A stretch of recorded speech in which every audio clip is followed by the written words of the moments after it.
First, we're going to start with an Amaretto old-fashioned twist.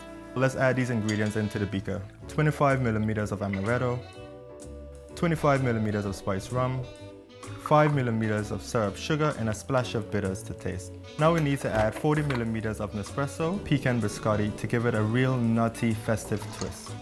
Give all these ingredients a stir, add a large ice cube to the glass, and pour over to serve chilled.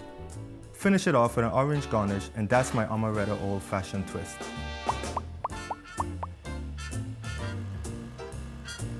Next up is a super festive espresso Cartini mocktail. Add 60 millimeters of alcohol-free botanical and 15 millimeters of vanilla syrup. Now we'll add 60 milliliters of Nespresso pecan biscotti, add ice to the shaker, and shake like a Polaroid picture. Now pour into the glass and garnish with coffee beans.